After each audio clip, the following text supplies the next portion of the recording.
Good morning, everyone. I'm excited to welcome you to today's presentation.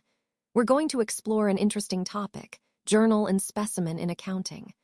On this first slide, you'll see the title of our session, and I want to give you a quick idea of what we'll cover. We'll look into how journals are used in accounting, what specimens are, and why they matter. So let's dive in and get started. All right, let's take a closer look at what a journal actually is in accounting. Essentially, a journal is considered the book of original entry. That means it's the first place where all financial transactions are recorded. Think of it as a chronological log. Everything is entered in the order it happens. This sequencing is important because it helps us trace transactions back in time and ensures accuracy. Now, why is this important? Well, the journal acts as the foundation for everything that follows. Once transactions are recorded here, they can be transferred to ledger accounts, which organize the data more systematically. So, the journal is really the starting point for maintaining accurate and organized financial records. In the bigger picture, understanding the journal's role helps us see how all parts of accounting are interconnected. It's the initial step that supports the entire process of financial reporting and analysis. Now, let's take a closer look at what makes a journal unique and essential for accounting. First, a journal records transactions in a chronological order, which means each entry is made as the event happens, helping us keep an accurate timeline of all financial activities. This sequential recording is crucial because it provides a clear and organized history of all transactions. Next, the journal follows the double entry system, which is fundamental to accounting. For every transaction, there's a debit and a credit involved, ensuring that the accounting equation stays balanced. This double entry approach helps us detect errors early and maintain financial integrity. When recording each journal entry, we include key details like the date of the transaction, so we know exactly when it occurred, along with the accounts involved. For example, if we purchase supplies, we note the accounts affected, such as supplies and cash, and the amounts involved. We also add a narration, which is a brief explanation of the transaction, making it easier to understand later on.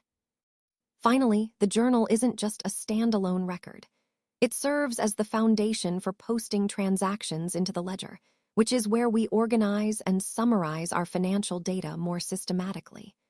This connection between the journal and ledger is essential for accurate financial reporting. So, in essence, the journal is the starting point for recording and organizing all our financial transactions in a clear, systematic, and balanced way, setting the stage for all further accounting processes.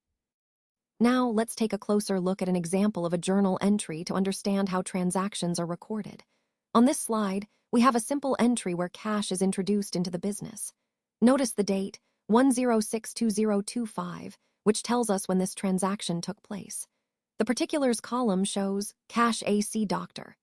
That means cash is being debited, indicating an increase in our cash account. The amount is $10,000. Next, on the credit side, we see to capital AC with the same amount of $10,000. This signifies that the owner's capital is increasing because they are investing cash into the business. The key point here is understanding the dual effect. Every transaction affects at least two accounts, maintaining the fundamental accounting equation. The note beneath the entry clarifies that this is a capital introduction, meaning the owner is putting money into the business, which increases both cash and capital accounts.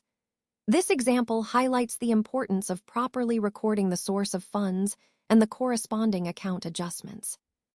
Overall, this journal entry demonstrates how we systematically document transactions, ensuring clarity and accuracy in our financial records, which is essential for reliable reporting and analysis. Now, let's talk about what a specimen journal actually is.